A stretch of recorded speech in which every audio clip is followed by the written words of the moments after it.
Can you feel that? Yeah. This is Joe Hakos. This is the Conservative Syndicate. Yeah, you are here today. Thank you.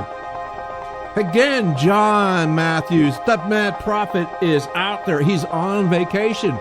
And we wish him still safe journeys on his trip while him and the wife are out having fun.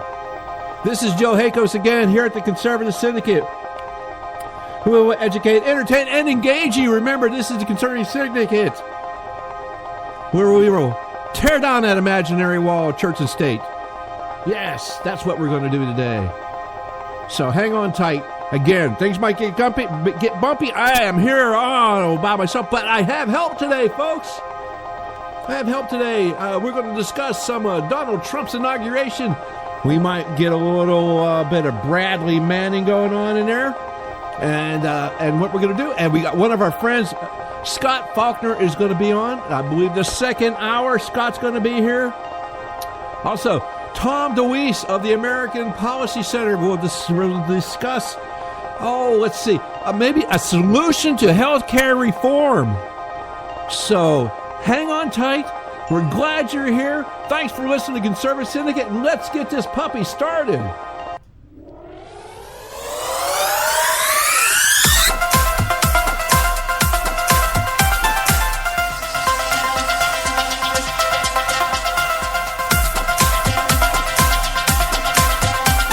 I think the big problem this country has is being politically correct. I've been challenged by so many people, and I don't frankly have time for total political correctness. And to be honest with you, this country doesn't have time either. Yes, political correctness is out. American exceptionalism is back, ready to re-empower our republic as one nation under God by restoring our unalienable rights of life, liberty, and the pursuit of happiness. This is the Conservative Syndicate, real conservative talk from real conservatives, with your host, John Matthews. The latter-day prophet, baying against the hypocrisies of our time. And Joe Hakos. You want answers! I want the truth! You can't handle the truth! The Conservative Syndicate is comprised of some of the most informed pundits and activists available today. Together we seek to tear down the imaginary wall of separation between church and state through education, information, and engagement on the religion of politics and the politics of religion. And now, your hosts of the nationally acclaimed, globally syndicated Conservative Syndicate, John Matthews and Joe Hakos.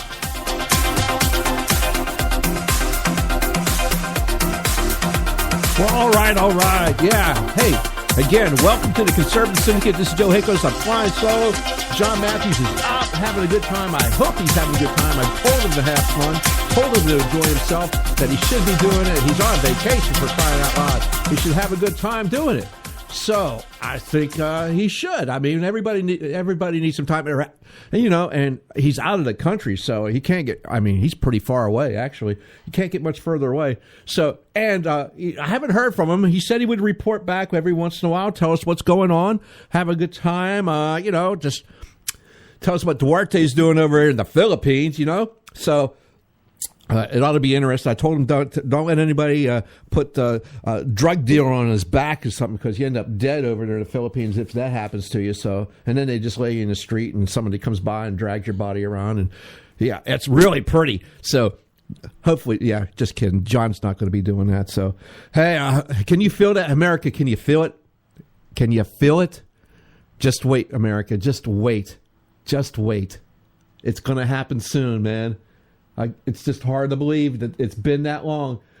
It's been that long. Oh my God, it's almost over.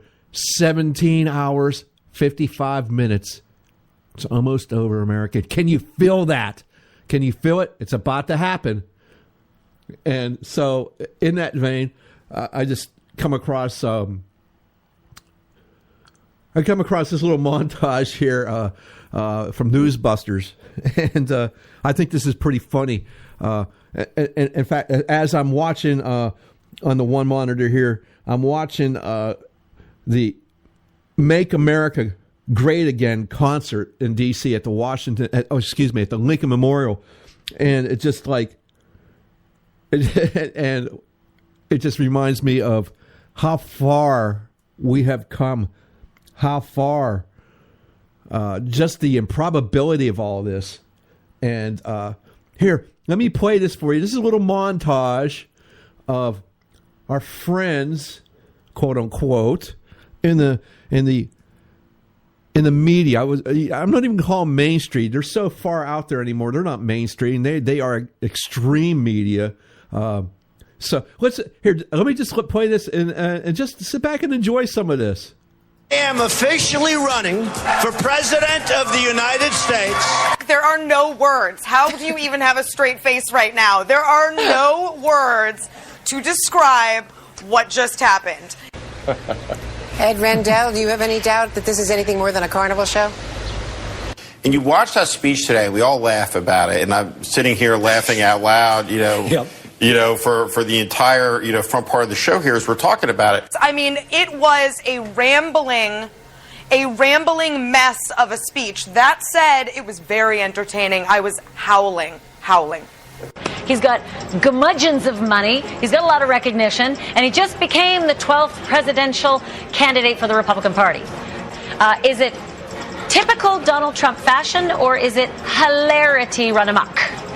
This morning, some Republicans say they're worried Trump will turn the campaign into a circus. Party leaders worry Trump's presence will turn the primary into a joke. America's largest Latino civil rights organization called Trump an exceedingly silly man. Donald Trump is a fool. Hell froze over, and now we're stuck in the ice with Donald Trump. Chuck, you and I have seen this public dance from Trump before. I guess the question is this candidacy for real? Will it be significant?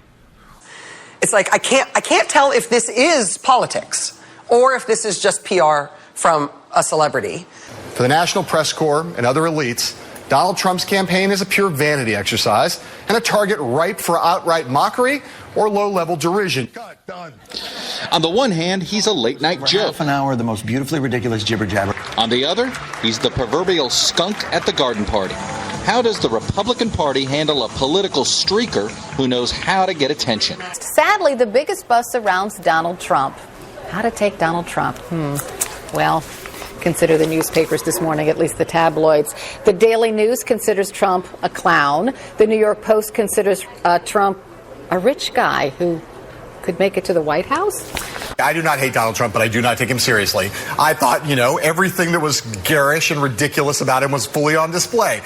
Unconventional? Will people who love him love it? Yeah, but will it get him anywhere close to becoming the nominee or the president of the United States? I think not. I think there is a vein for him to tap, and he's going to get some serious votes. He can't win, but he can get a lot of votes. While no one expects Trump to get close to winning the nomination, that doesn't mean that they're happy he's in.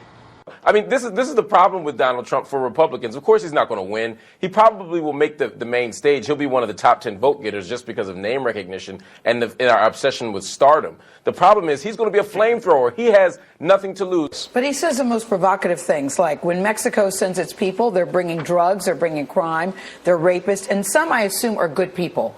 What is your strategy, and how can you succeed when you say things like that? Well, you can't, again, Gail, if the question is how can you become president, you can't by saying things like that. Can we stipulate for the purposes of this conversation that Donald Trump will never be president of the United States?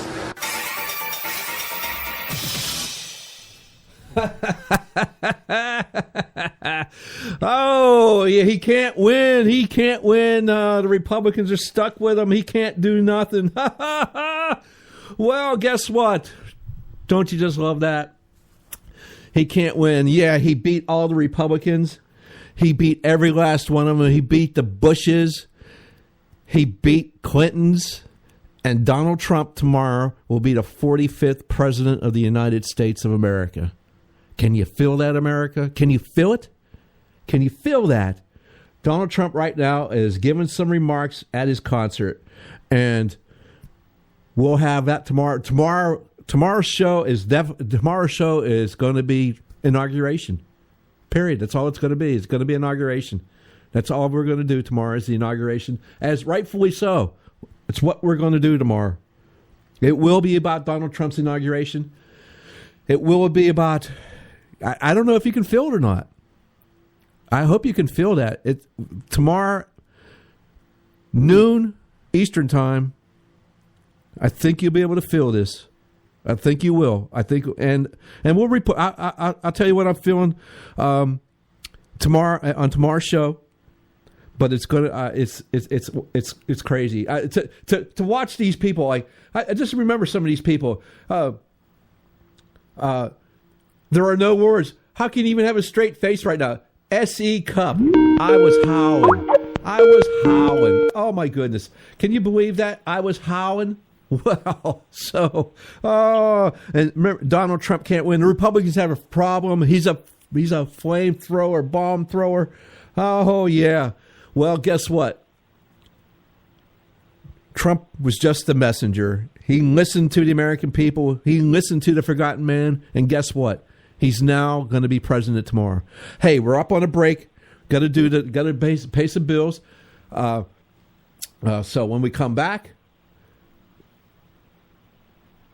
we'll get the show started. Well, I should have Tom DeWeese on the line, and we'll get started, and we'll discuss some from the American Policy Center, and we'll see what Tom. I think we're going to discuss some health care, but if he wants to go somewhere else, that'd be more than fine by me. That's okay. We can do that. Let me go ahead and get this queued up, and let's start to pay some bills, and we'll be right back here on the Conservative Syndicate. We're not arguing. We're explaining why we're right. The Conservative Syndicate. Real conservative talk from real conservatives. When our water heater broke down last month, it was a nightmare. It took 5 hours for the plumber to show up, and he charged us a couple of $100 just to come out. And then it cost another $1,800 to put in the new water heater. By the time it was all said and done, I felt like I'd been taken. But what else could I do? The smartest thing you can do is get a home warranty from American Residential Warranty. Their home warranties pay to repair or replace all your major appliances when they break, and they will break, and at the worst possible time. Call American Residential Warranty right now for free information on home warranties starting at just pennies a day. Don't wait for your refrigerator to stop running or your ceiling fans to stop turning. Call American Residential Warranty right now. Ask how you can save up to 50% on washer and dryer coverage. Just call 1-800-790-5960. That's 1-800-790-5960. Again, 1-800-790-5960. Call now. Limited time offer, 24-month commitment and credit qualification required. Cancellation fee, auto pay, and paperless billing and other restrictions apply. If you can't see the difference, why pay the difference? Switch to Dish for the best deal in entertainment. Only Dish brings you the best in entertainment for less than $20 a month. Cut the cable and don't get directed. Switch to Dish because at just $19.99, Dish saves you every time you turn on the TV. It's so simple. The same channels cost less with Dish. So since you can't see the difference, don't pay the difference. Switch to Dish for the best deal in entertainment. Get premium movie channels free for 3 months, starting at just $19.99. Dish saves you every time you turn on the TV. Call now to save with Dish. Dial 1-800-600-1645. That's 1-800-600-1645. The same channels for less than $20 a month. Dish. Call 1-800-600-1645 for details. Hey folks, if you're like me, you don't place a whole lot of trust in today's media for the real truth and facts regarding the volatile world of finance and politics. When I want the real scoop on money, I go to the most trusted source I know, my good friend and colleague, Bob Cardoso. Bob is a noted expert with a PhD in international finance who airs his nationally known, globally syndicated show, Robert Cardoso Live Daily, Monday through Friday, 3 to 5 p.m. Pacific Time. With Bob, you get the right information at the right time from someone who knows his business and can help you make the right decisions concerning yours. Again, Bob airs daily, Monday through Friday, 3 to 5 p.m. Pacific Time. Visit his website at robertcardosolive.com for information regarding stations and topics. That's robertcardosolive.com. Check Bob out. You'll be glad you did. Attention taxpayers. If you've received a notice from the IRS or state, do not ignore it. It's also a big mistake to try and handle your tax problem on your own. If you owe back taxes, it's a fact that the government has the power to take everything you own, including your home, business, wages, savings, and your freedom. But here's the good news. There's a special toll-free tax hotline set up especially for you. This tax hotline will tell you about new programs that are geared to help you dramatically settle, reduce, or eliminate what you owe. But you have to call now. Take down this number or put it in your cell phone. But call 866-761-0959. 1-866-761-0959. 866-761-0959. When you call, you get free information on how you can reduce or eliminate back taxes, including penalties and interest. You can also be helped if you have unfiled returns, a tax lien, wage garnishment, bank levy, or if you have been entered into a payment plan but can't make the payments. Don't make the big mistake in thinking you can ignore or handle your tax problem on your own. You can stop the collection process immediately. Call this special tax hotline today for free info at 1-866-761-0959. That's 1-866-761-0959. 1-866-761-0959. And now back to the Conservative Syndicate, real conservative talk from real conservatives.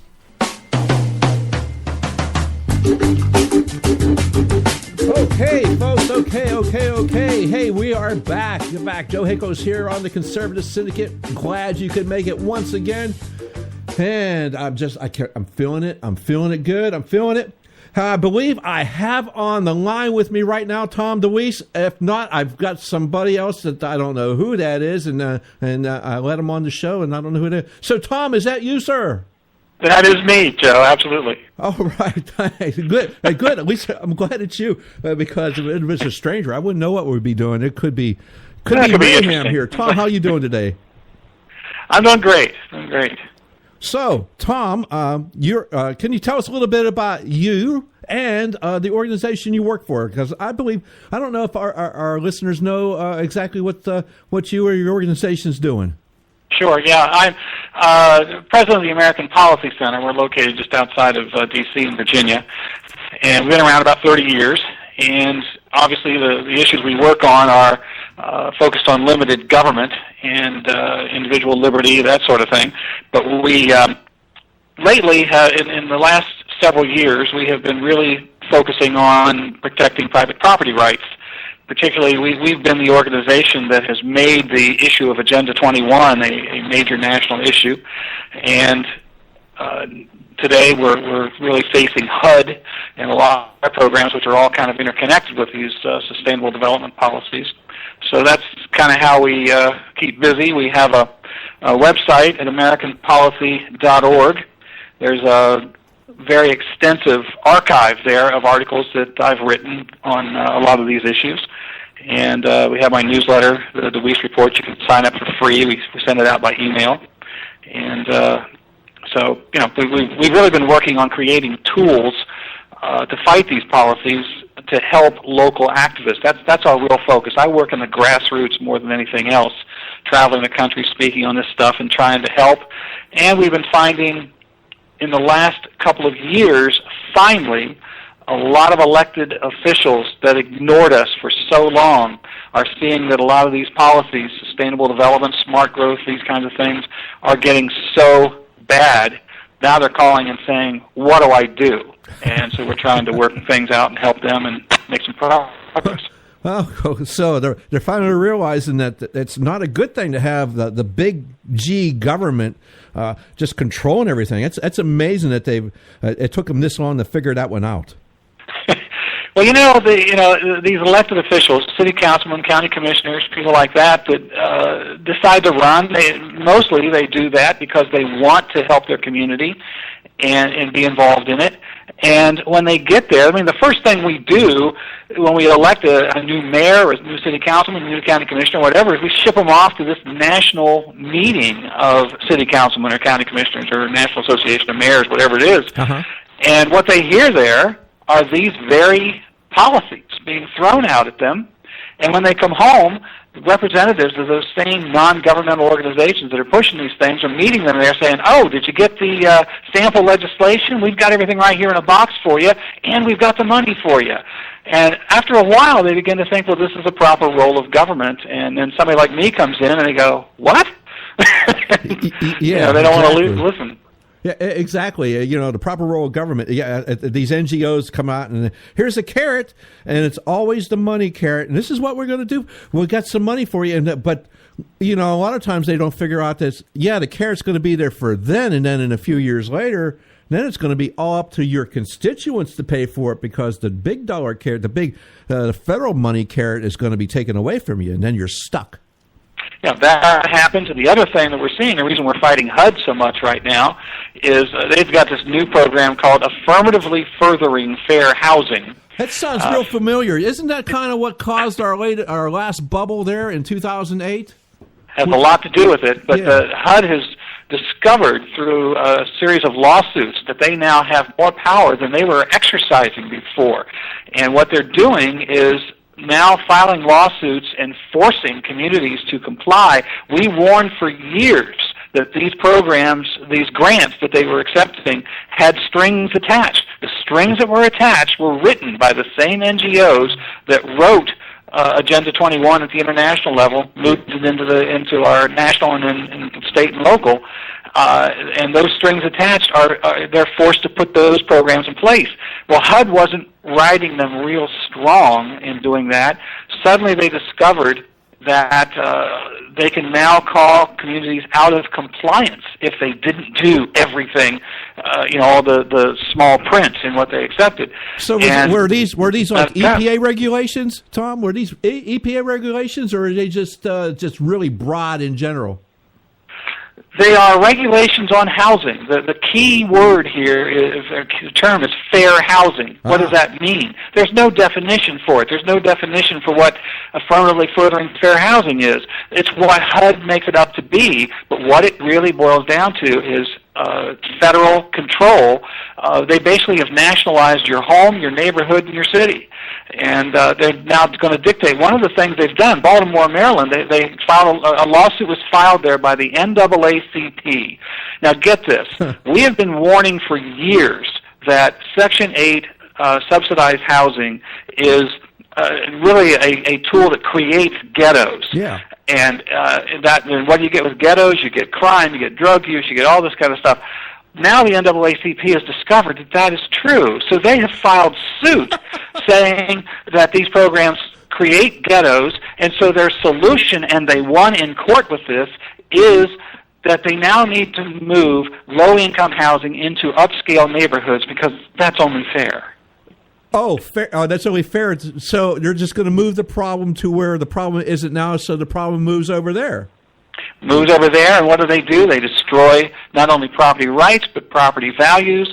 What you end up with in all these programs that are supposed to help the poor to move out of that kind of a circumstance is you're getting more poor. Yes. And that's what's happening with it. Well, that's the idea. Everybody should be equally poor. That's it. Exactly right. And just the idea it was the idea for Obamacare. Everybody should have equal health care, whether or not you need contraception because you're 110 years old or not. Yeah, absolutely. The one-size-fits-all programs don't fit anybody. Yeah, that's really what it boils down to. Well, I was looking at an article here from Kathleen. Was it Markwart? Markwart? Yeah, I was looking at it, and I see that a couple of these folks are I believe, fighting against this. Is Paul Gosser out of Arizona?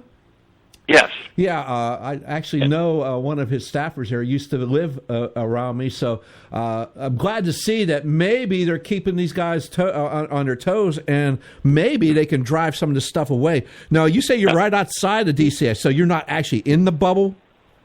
I'm out far enough that I can breathe the air clean without all the hot air that comes from there, but I'm close enough to lob what I need to their way. So on a bad day, you can kind of smell the stench.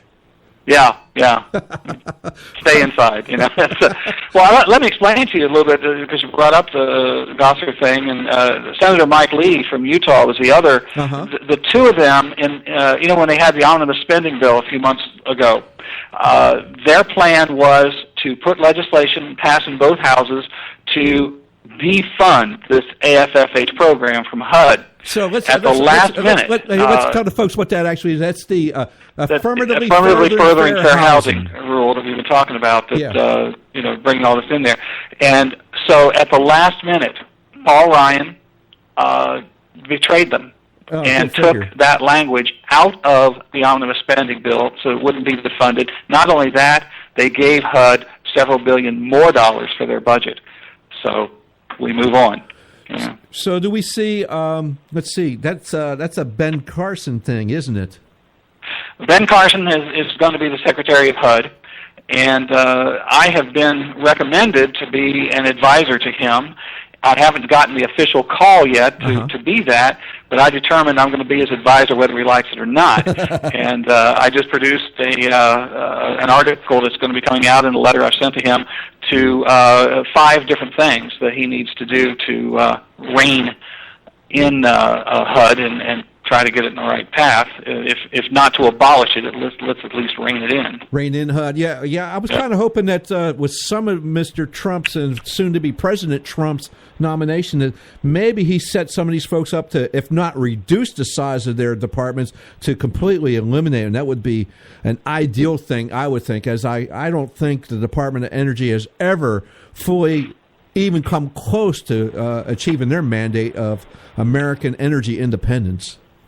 Well, no, we haven't. Not even close to it. In fact, we're more dependent on it than we were when they were created. They were created during the Carter administration when we had the so-called energy crisis, which was government created, and they have done nothing but just make the cost of energy more, and we're more dependent on foreign oil. There's no reason for us to be taking foreign oil. We have more oil than anybody else in the world, but Department of Energy doesn't see it that way. Well, I mean, because they're beholden to activists that don't want us to drill and have any oil. I mean, there hasn't been a refinery built since I graduated high school, and that was in 1976. Yeah, and if one refinery goes offline, then you've got a major crisis in the country. And that doesn't matter where we're getting the oil. Yes, exactly. It still has to be refined. Yeah, an example of that was not even a refinery, but we had there was a break in a gas pipeline, I believe, in Alabama, and it caused a ripple effect that lasted months. Mm-hmm. And so it doesn't take much. And so maybe that's the infrastructure that Donald Trump was talking about. We need to kind of go ahead and start taking care of, because it really doesn't take much. Yeah. And I'm hopeful that, I understand that Donald Trump is not a quote-unquote movement conservative. I don't know how much he adheres to the Constitution. He said a lot of the right things. Mm-hmm.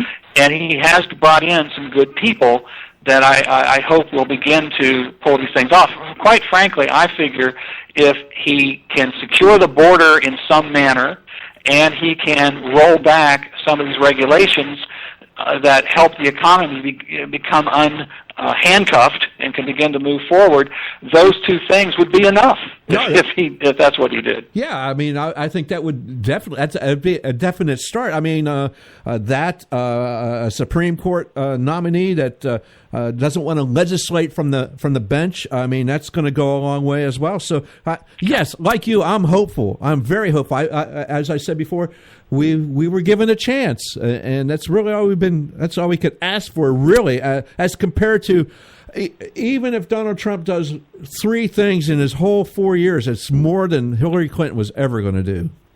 Well, one thing we know for sure is if Hillary Clinton were elected, you and I would have absolutely no voice in anything, and it would keep moving off in that direction unabated. With Donald Trump, we have a possibility of that. And, yes. And as I said, I've seen some of the people, there's some people in the transition team I knew personally are dedicated people, and that was a real comfort to know that they were there and helping to put this administration together. So, that's a good thing to look forward to, and that's what I'm going to try to do. But healthcare, I guess, is the issue that we want to focus on, and it's a major part of this. The reason, one of the main reasons that we have such a terrible situation with jobs, people can't get work, so forth, is because of Obamacare. Yeah. That provision in there that tells businesses that they have to provide full-time workers coverage that they can't afford to do. Businesses all over the country, as big as Walmart, are bringing in people in part-time, keeping them under so many hours. And so people are having to have 2 and 3 part-time jobs just to live. Yes, exactly. Take that off, and that'll change the job situation. Yeah, I think that's exactly. That'll become that'll unbridle the American economy, and And yeah, you're absolutely right. I mean, he created jobs, but these jobs, I mean, they redefined what full-time employment was during the Obama administration. And so keep this stuff in mind, Tom. We got to go ahead and we got to take a break. We got to pay some bills. We got about a few 5 minutes worth of commercials to play. But when we come back, keep that in mind. And I'd like to hear your 5-point plan that you had for the HUD secretary. So, folks, this is Joe Hakos with Tom DeWeese here on the Conservative Syndicate. We'll be right back. Red State Talk Radio, WRS Cleveland.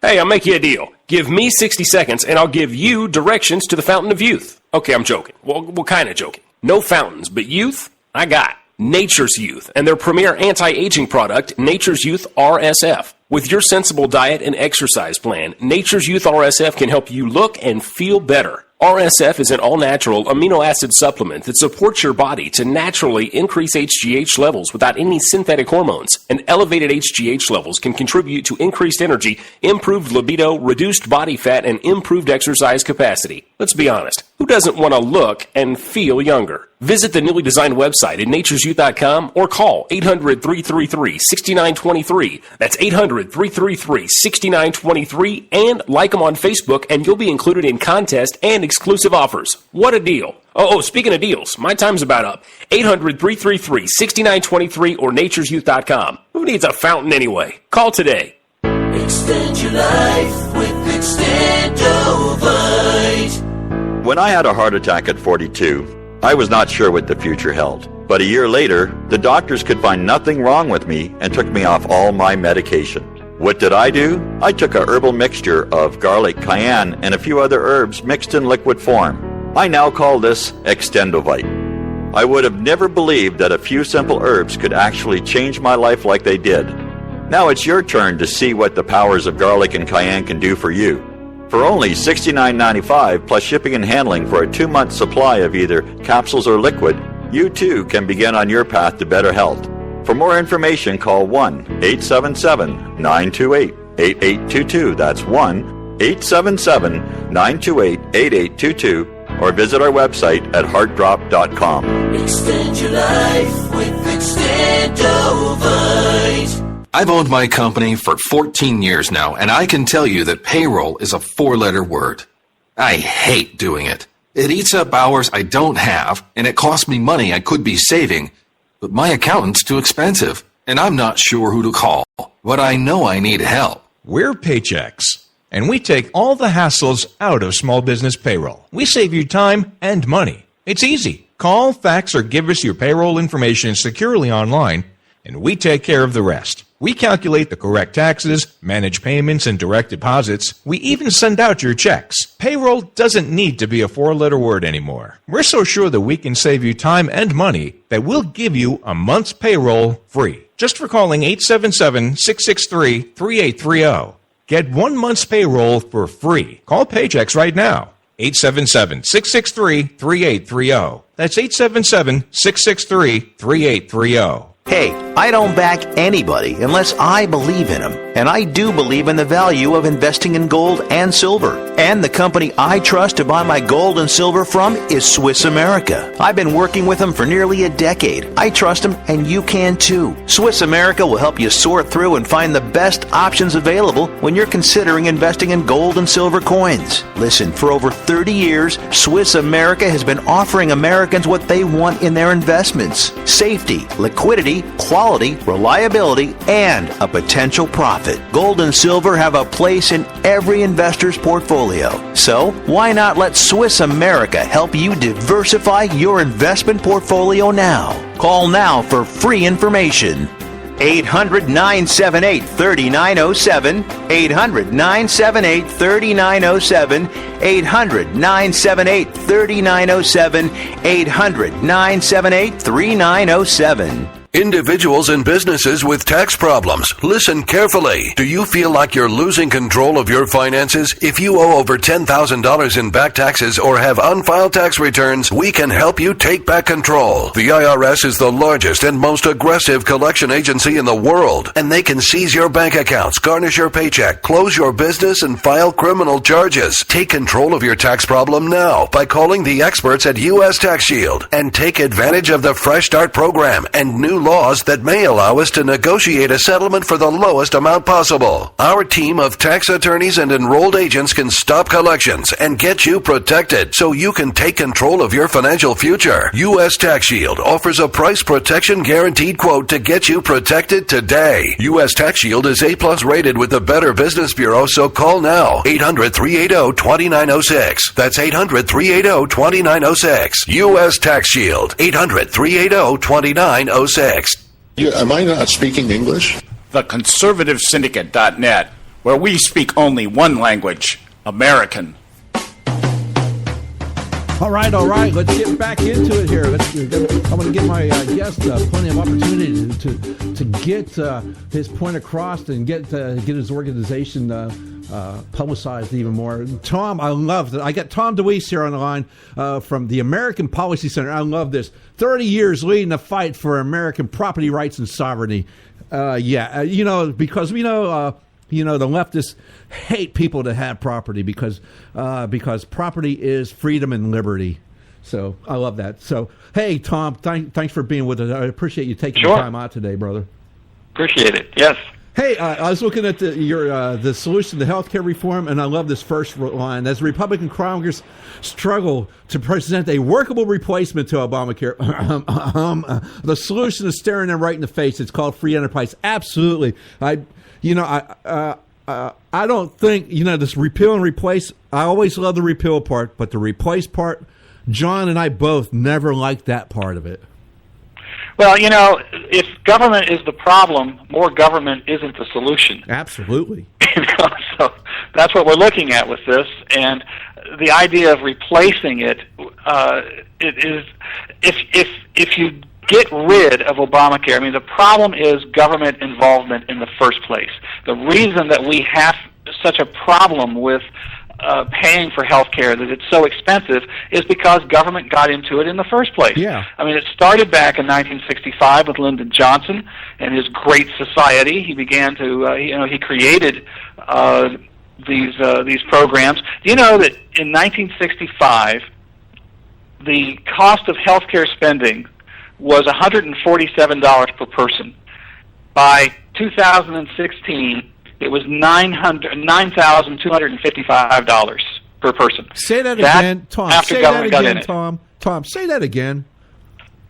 The average cost of health care per person in 1960-65 was $147 per person, and by now it's in 2013. It was $9,255 per person. That's after government meddled with the healthcare industry. Roughly, is that what I'm thinking? 900% increase? Actually, it's what is that? Well, I guess it is. Yeah. It's and they say it's an annual increase of 8.1%. An annual increase going on. So, government math again. Yeah, that's what we need more of. There you go. And it's just the reason that suddenly it's become a crisis is because of this. And I had something interesting happen. I had some surgery a couple of years ago, and I had to have some kind of follow-up thing, and one problem after another came up, and it turns out that my insurance wouldn't pay for what I had done. The initial bill for that was $20,000. When the hospital saw that I didn't have insurance to cover that, they lowered it to $14,000. Now, I find that very interesting. that is interesting. The insurance companies, they pay the higher price. If the insurance is paying for it, that's what they would pay. So that just shows you how it's inflated, and that's happened over time. Time after time after time, that's the way that healthcare rose. Rules, regulations, and demands on how much the government will pay, well, then the doctors and the hospitals raise their prices to meet that so that they get what they want it to be. And it just keeps soaring, because as soon as they do that, then the government changes the rules and up it again, and it just keeps going. Well, especially Obamacare, where there's so much paperwork involved. I have friends that are doctors, and they had to change their whole way they did business, basically, and they had to hire people to do paperwork, for crying out loud. Yeah, and they've got these regulations telling them what kind of services they have to perform, how they do it. And the fact of the matter is, in most cases, those regulations haven't been written by doctors or people who know anything about medicine. It's been written by bureaucrats or people who work for special interests that have a definite interest in how that's done. Yeah, it'd be like me telling a doctor how to do brain surgery. That's not going to work out very well. Even if it's your brain. Absolutely. So basically what we should get to, and hopefully we can get this Republican Congress to understand this, is maybe, how about this? We don't replace Obamacare. We let the market take care of it. Yeah, and I want to tell you, I managed to get this very article into the hands of Rand Paul. Because he's been saying we can't do anything until we have something to replace it with, and he's trying to do some free market things. He is the free market senator, but he hasn't come up with this. So I'm hoping that might have some influence, that he would look at it because they say, well, you can't do it until all this is in place. Insurance companies already have programs that they could throw into place right now, and they could put a series of programs together that would cover any level. If you don't want to have a whole lot of coverage, if you want to have a whole lot, whatever that would be, take a look at the car insurance industry. Yeah. Every day they are competing with each other to get more coverage and less cost because they have competition. Why can't we do that with healthcare, with private insurance agencies that are competing with each other to get your customers? So this is what I'm talking about. But there are those. I've had some response to this article that, well, when the free market was doing it, then you had insurance companies that don't care about some people, and they gouge them over here, and they do all this. Well, that is not free market. Yeah. That doesn't happen in free market. In competition, when some other company's doing that to somebody, giving lousy service, gouging people, whatever, in a free market, somebody says, hey, we can fill that void. Let's go in and take care of that. And that's what happens in competition, forces it to be done. Yeah, absolutely. I mean, what they were talking about was not a free market. It was still government mandated. You had state by state doing it. And the only thing I would like to see different really is I'd like to see basically you're allowed to take it across state lines. The portability faction.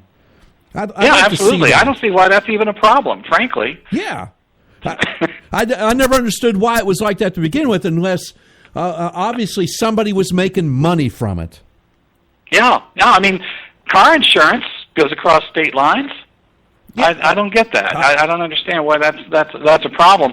But then you get the final bottom line here, the real sales pitch on Obamacare, are all these people who can't afford health insurance, and so we have to provide for them. And what's really incredible about that is real working people who can't afford these premiums and so forth, and they can't afford to get the health insurance. They're hit with a tax penalty because you couldn't afford to get the insurance. So you end up with nothing.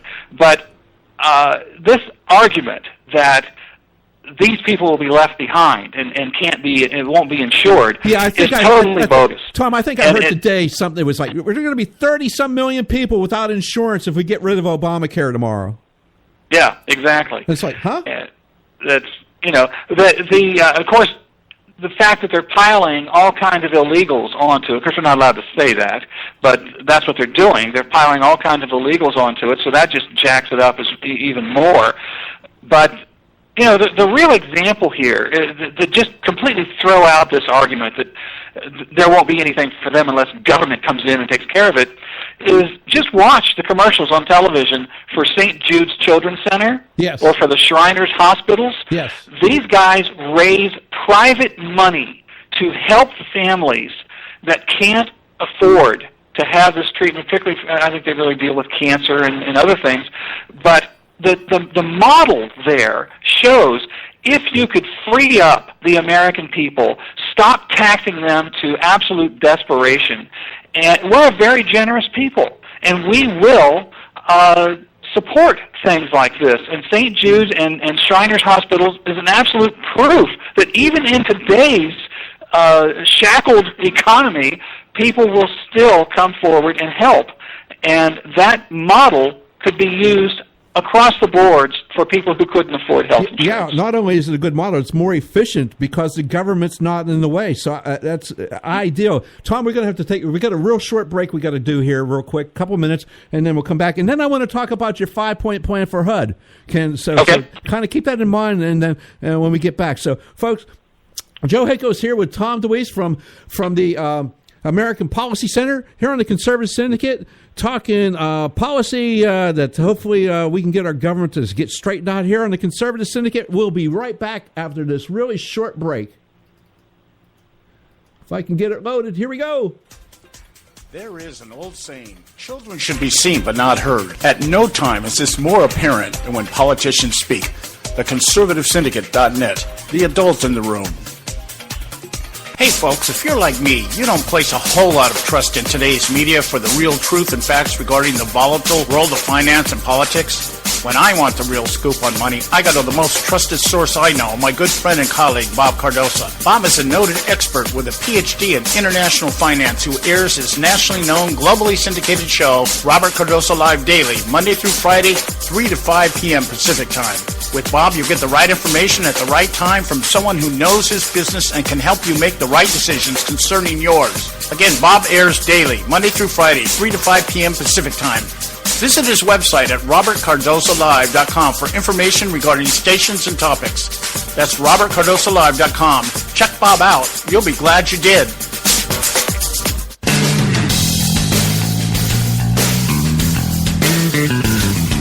History affirms a vibrant civil society thrives on freedom of conscience, religion, and choice. Any society absent these qualities stifles individual responsibility and accountability, thus enslaving its people by denying them their potential for goodness, creativity, and altruism. To that extent, oppression, coercion, and totalitarianism are multiplied exponentially. To counter such outcomes, the American Freedom Alliance was formed. The AFA is a nonpartisan, non-aligned movement which promotes, defends, and upholds Western values and ideals. The Alliance strives to build an international coalition of citizens of the West who together promote and protect moral values, democracy, and freedom. To find out more and become part of this valuable asset in the preservation of freedom and all its rewards, contact us at AmericanFreedomAlliance.org. That's AmericanFreedomAlliance.org. Let freedom ring. And now back to the Conservative Syndicate, real conservative talk from real conservatives.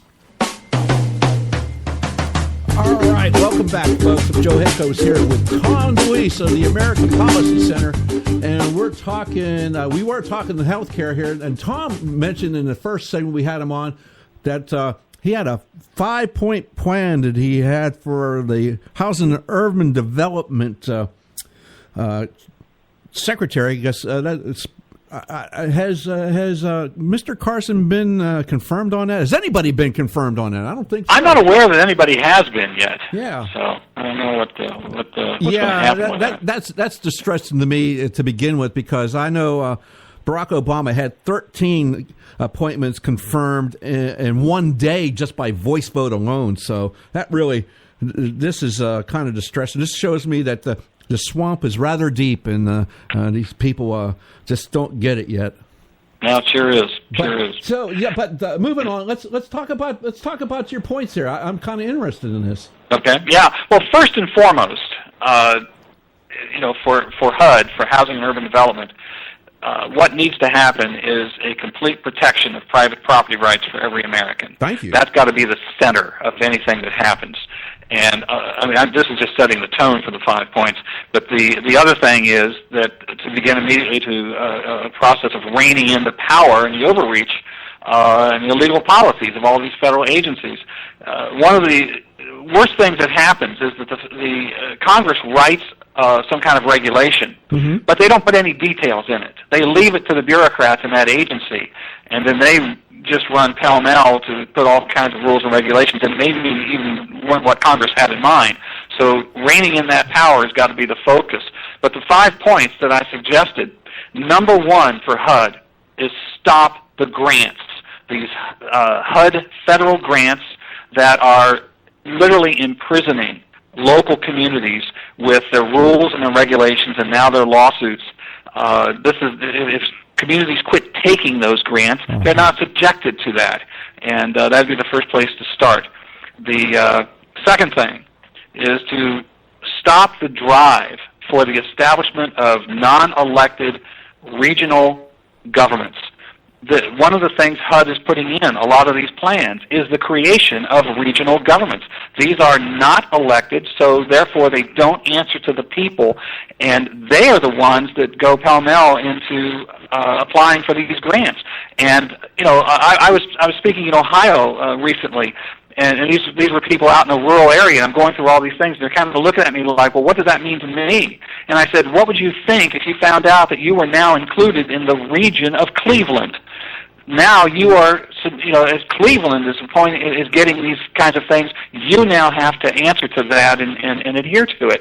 This is what they're doing. Some communities don't even know they're in these regional sections. So that's got to stop. The third thing is for HUD or Secretary Carson to work with Congress to write, as I mentioned earlier, the specific language that limits the agency's ability to create these regulations so that it stays within the intended scope of what Congress voted for, and stop doing that. The fourth thing is to encourage whistleblowers to report on bad policy inside the agency. Who knows better what's going on and how it can be improved and how it can be fixed and what kind of waste there is? Reward them and reward the agency if it starts to do the right thing. And we have this thing every year called the Spend It or Lose It Derby. Yes. As the budgets begin to run out. Yes. And if they don't spend all their money, then they're going to lose some of their budget. So they run in, this is where you hear of the military throwing tanks overboard so they can buy new ones. Things like that. Stop that and reward them for running efficiently. Trust me, Tom. I retired out of the military, and I work there now, and it's like, yes, I see that all the time, and it annoys the crap out of me. It's my tax dollars, too. So sure, absolutely. It's total waste. That. Total insanity is what it is. And then the fifth thing is this affirmatively furthering fair housing rule that I've been talking about, which is this absolute massive overreach by HUD. Uh-huh. It's literally changing, social engineering our neighborhoods and destroying property rights and property values. This has got to be done away with.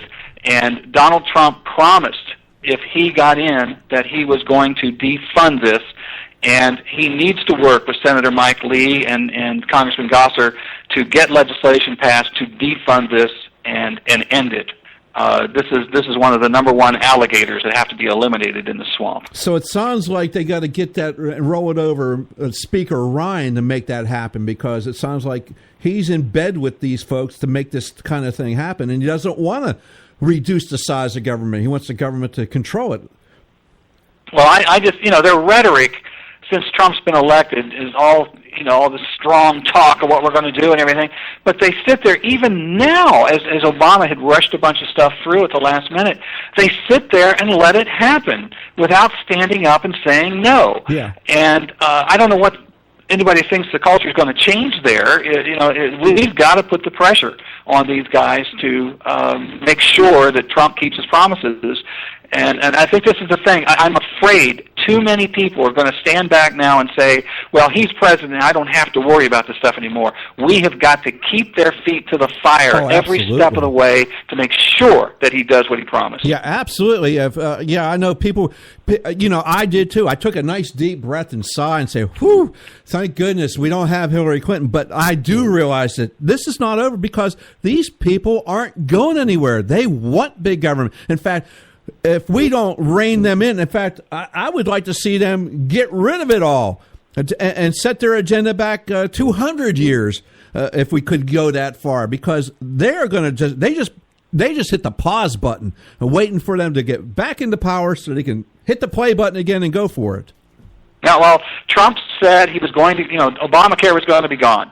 And now you've got Senate Majority Leader John Cronin, who said recently at a press conference, we're talking about a 3-year transition now. Yeah. And Lamar Alexander starts talking about, delays and so forth. This cannot be. We have got to get their feet to the fire. And what I'm hearing is that not a whole lot of people are calling their congressmen and their senators about repealing Obamacare or any of these other things. And so they're not feeling that heat. We've got to make them feel the heat. So we got to, definitely got to get on board again and get these people. Again, that's a grassroots effort where nobody's out there going to pay you $2,500 to call your congressman like these folks are paying people to go protest the inauguration. So definitely, it's a grassroots, and we got to get people in more. If you got involved, you need to stay involved. I that's a sentiment I wholeheartedly endorse. Yeah, I think the most exciting thing about this election was that the grassroots American people rose up, fed up with what was going on, and said, we're not going to put up with this anymore. And if Trump does what he promised and he adheres to that, great. But if he doesn't, he's going to have a whole lot of angry people. What I'm excited about is that people did get involved, and they are excited about being involved, and I see an uptick in activism, and I intend to keep pushing that and in communities across the country, and that's what's got to be done. Absolutely, and we're going to do the same here. And what I like is maybe, just maybe, Mr. Trump will use that pulpit that he has, and when these people in Congress don't get the idea, like he's already done, he said, no, we're not waiting 4 years to do this. We're not waiting 3 years. He come out and said, no, you better come up with a plan now. This is what we're going to do. Hopefully he can use that pulpit, that bully pulpit, to get these people and get them to work with him, because, the first 100 days, and the first 2 years, really, when you get down to actually the first year and a half, it's about all he has momentum-wise. He's got to get it done in that amount of time. Hey, Tom, we're coming up on the end of the show, end of this portion of the show here, and I want to give you plenty of opportunity and time to let people know how they can get a hold of what you're talking about, how to get involved, to donate to you guys, to join you guys, to help you guys out, to help us all out. So, sure, free reign for you here, brother. Our website is AmericanPolicy.org. And as I said, there's a whole archive of information you can get there. We've done over the years, and you can sign up for our newsletter. It comes by email, free. We have a booklet on how to stop Agenda 21. Was on there, and you can download that for free.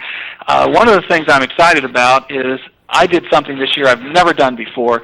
I wrote a novel, a political thriller, murder mystery novel that is set in this very world of the sustainable development, control by government, and so forth. And there is an evil force that is pushing it, and I've come at it from 4 different ways: one through business, one through politics, one through education, and through religion. And how they're changing our culture and so forth. And the book is called Erase. And I've gotten several reviews of this book that have compared it to Atlas Shrugged in 1984 and Michael Crichton's State of Fear. Where can you get it? And so it's on the website. It's on the website? Yeah, though I have a separate website. It's on Amazon, but it's also it's erasenovel.com. It's a separate website for it. You can also get it at AmericanPolicy.org. But I'm really excited about it, and people tell me that when they read it, we've talked about policy all the time, but when I put it in a novel form, a fictional story, it comes clearer to them and they get it. And people are really excited about it. So. Outstanding. I love that. That's great. Well, Tom, we're at the end. We got to go ahead and wrap this up. So, hey, I really do appreciate you coming on with us tonight. Hopefully, we can have you back again, maybe when with 90 days or whenever you have some free time. We do appreciate you coming on by here, brother.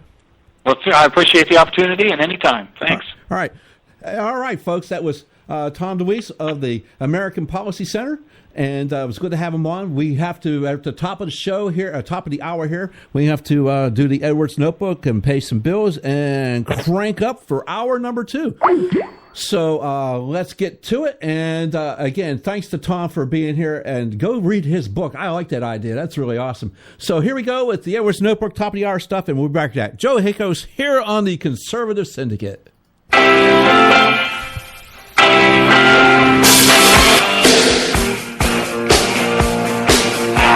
If a group of black Chicago thugs beat up and torture a white guy who supports Donald Trump, who in their right mind gives a rip if the thugs hated their victim or not? Hello, I'm Ron Edwards. On today's page from the Edwards Notebook, the last time I checked, you, myself, and every other American have unalienable rights, which include the right to choose who to support for President of the United States. Our unalienable rights come from God and cannot be obstructed by an abusive government or knuckle-dragging thugs. You have the right to live for your own sake, not according to the will of criminals in or outside of government. It was unbelievable to learn that Chicago law enforcement officials struggled to charge the thugs because they couldn't discern if it was a hate crime. Hate crime! Hate crime! Hate crime! Well, who cares? How about assault and battery for starters? The thugs even had a female cheerleader who recorded those imitators of vicious chimpanzees. I don't care if those black thugs hated their white victim or not. Throw the bums in jail for a long, long time and let them sort out how they feel for decades behind bars. I'm Ron Edwards. Blowing away the myths and revealing the truth. You can continue to blow away the myths with Ron Edwards on Facebook, Twitter, and theronedwards.com.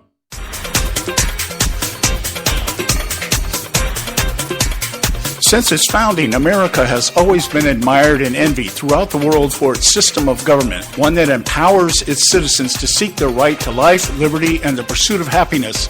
No other country or nation in history has benefited from its diversity simply due to the opportunities available to anyone from anywhere. But there have been and are those who envy our freedom for a very different reason. And today we find ourselves as never before being threatened by this formidable foe intent on our destruction. For this reason, Act for America exists. Act for America is the nation's largest nonprofit, nonpartisan, grassroots national security organization with over 300,000 members and 1,000 chapters focused on educating, engaging, and mobilizing citizens and elected officials to impact legislative outcomes to protect America against terrorism both here and abroad.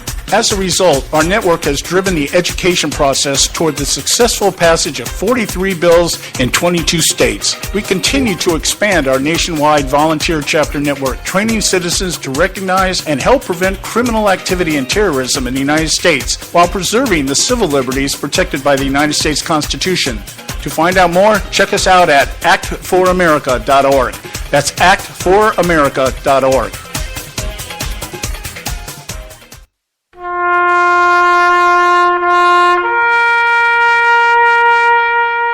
Read something recently worth thinking about.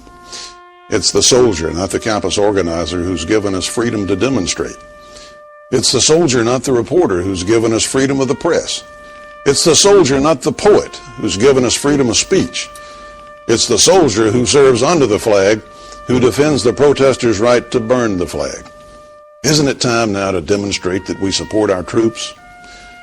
Were it not for the brave, there'd be no land of the free. Fred Thompson's message was brought to you by CitizensUnited.org.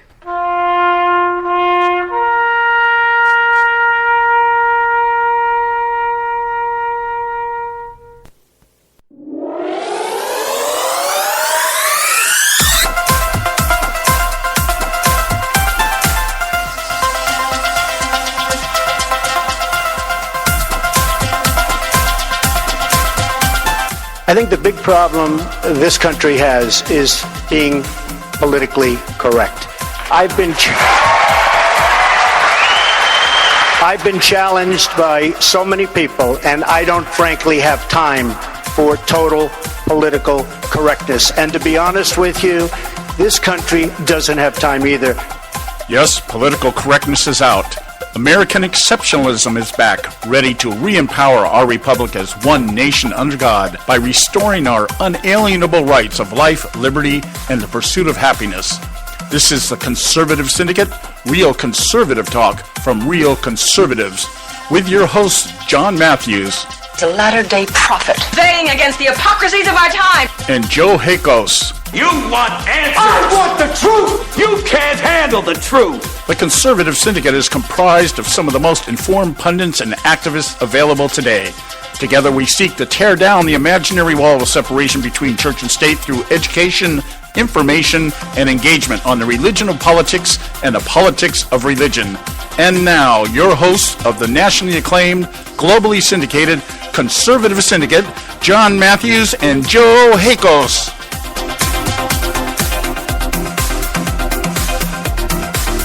Yeah, that's right.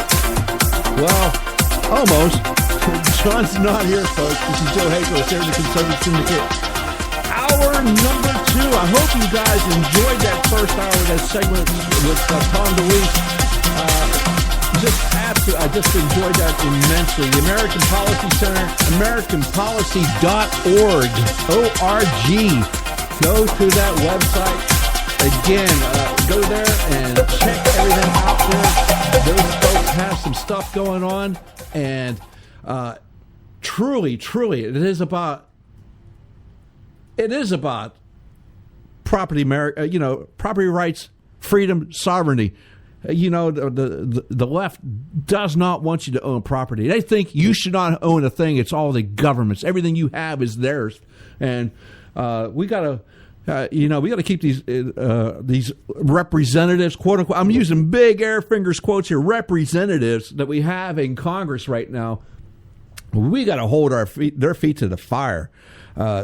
They are kicking and screaming right now. They do not want to play ball. That's quite apparent right now. I can feel it. I can feel it right now. It's happening. There's that movement that Mr. Trump was talking about it's out there. It's palatable. It's happening, but we can't let that just that die. You gotta stay involved. You gotta stay there. You gotta be engaged. And that's what we strive here on the show. We want you to be. We want you to get out. We want you to be engaged. We want you to go out. We try to give you some information. And hey, check us. Check us. We've been wrong before, and if we're wrong, we admit it. We're wrong. But more often than not, we're ahead of the power curve on a lot of this stuff, and we're not wrong. So we want you to check us out. We want you to get involved. And if we're wrong, fine, tell us we're wrong. But we're going to be there, and we're going to make sure that we're on top of this. The things are still, they're up in the air. Again, Barack Obama. How many hours now? We went through some. I'm pretty sure we're down to 16 hours here. Let me go. Yes, 16 hours, 52 minutes, and 50 seconds, thereabouts. So, yeah, he's running out of time to do things, but that's not going to stop him. It's not going to stop him one bit. I mean, just as of today, I'm looking at just a Fox News Politics article. Final act as president, Obama commutes 330 drug sentences. This is from the AP. Last major act as president, Obama cut short the sentences of 330 federal inmates convicted of drug crimes on Thursday, bringing his bid to correct what he called systemic injustice to a climatic close. Okay, so we're always telling you about the words the left uses. Systemic injustice. Yeah, really? I believe I talked yesterday, and here's a funny thing. I read from David Horowitz's book, Barack Obama's Rules for Revolution, that he put out in 2009, and he talked about social justice as being, yes, social justice, the explicit goal for our most prestigious schools of educating and promote social change, and even more specifically, social justice.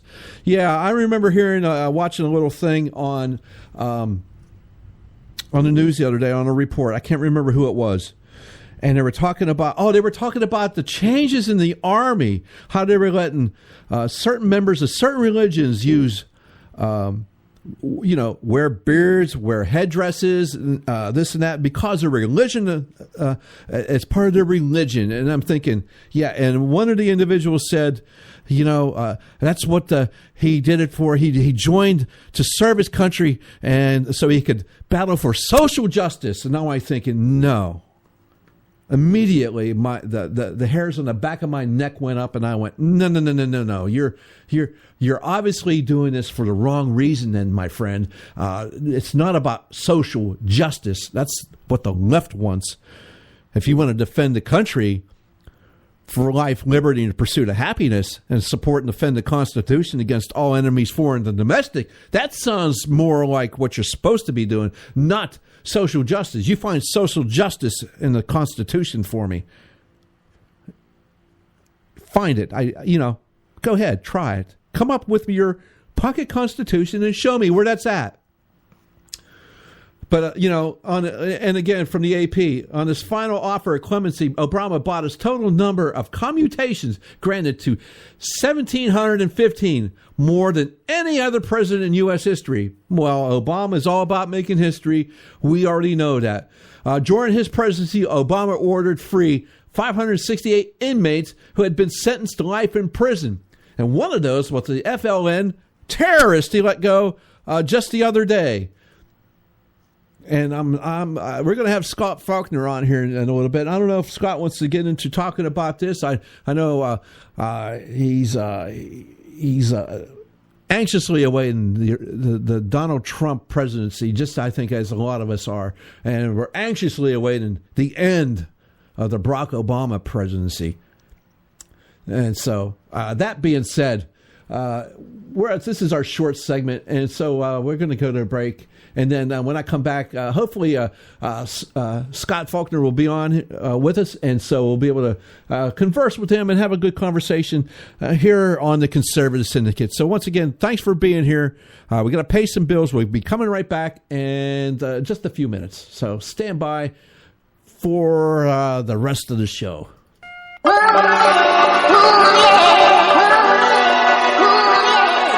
You can catch all our archives at theconservativesyndicate.net. The Conservative Syndicate. Real conservative talk from real conservatives.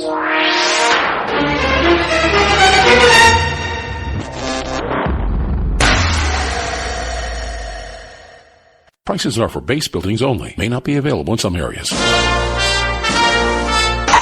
Attention business owners, do you want a stimulus package that really works? Before you spend thousands of dollars more than you should on your next building project, listen to this. General Steel has a stimulus package designed to help you save as much as half the cost of conventional construction on your next building. As much as half. That's right, General Steel can save you thousands of dollars with a pre-engineered steel building designed for your business or church. How about a 50 by 100 foot building for under $30,000? So don't pay thousands more than you should without calling General Steel first, and save as much as half the cost and time of conventional construction. With the projected demand for steel in Japan and China, prices may be skyrocketing. 877-927-3360. 877-927-3360. 877-927-3360. Term life insurance. It can be a powerful way to protect your assets and your family. You work hard to earn and save your money to build a nest egg for the future. Don't let it get wiped out because you didn't plan ahead. And now back to the Conservative Syndicate. Real conservative talk from real conservatives.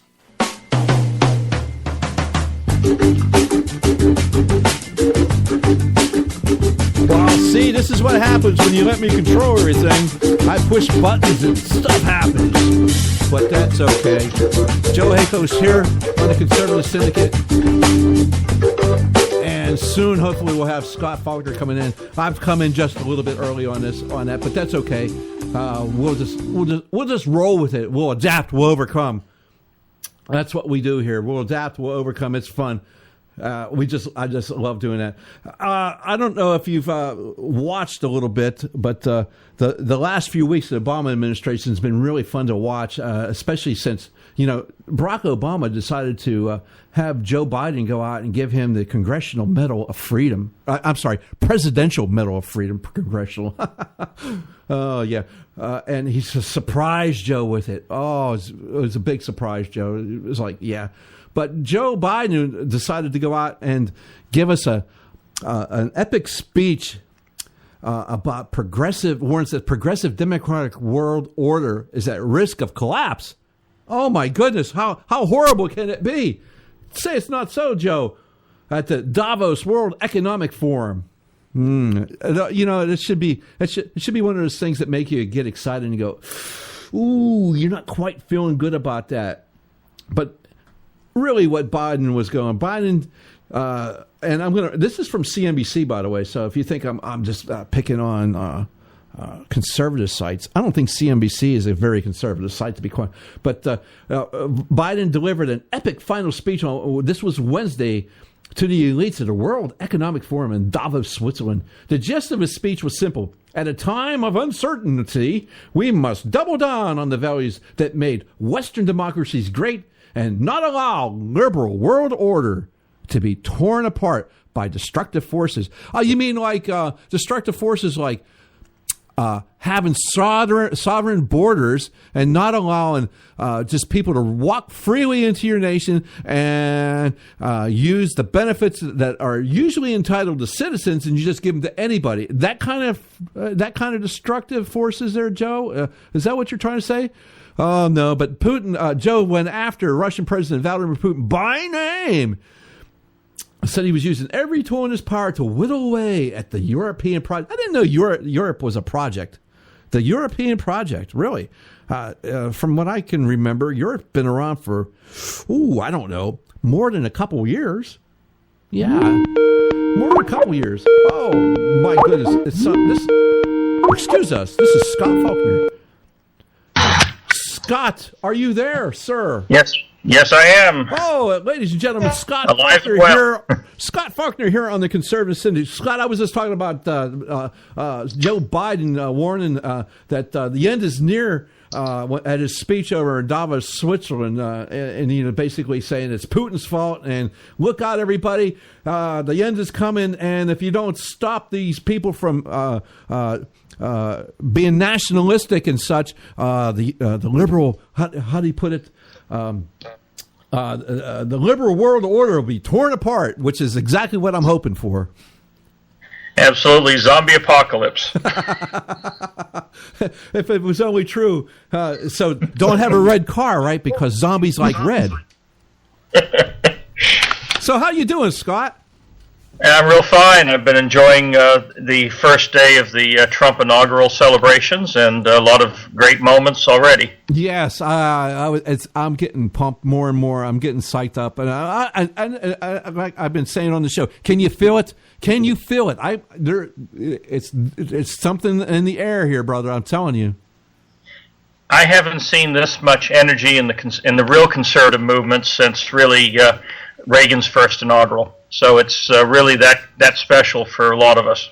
Yeah. I mean, it's been 8 long years, probably actually a little more, because I realized who Barack Obama was before he became the president. And so I'm more than happy to see him leave. If he would just leave and just go away, that would be great. But I don't think we're going to be that lucky. Unfortunately, he's having his going out of business sale. He just commuted another 330 felons at 2:30 today, and he just keeps on selling us down the road, and he'll be doing it right to the last moment. Yeah. I was just talking about that on the segment prior to you coming on, about him commuting the sentences of those folks. And then I talked yesterday about the FLN guy. I want people to remember that who was cheering that on. Luis Gutierrez, a representative from Illinois, is absolutely out there applauding a domestic terrorist. he's a representative, and he's supposed to support and defend the United States Constitution against all enemies, foreign and domestic, and he's out there absolutely cheering this guy on. Just unbelievable.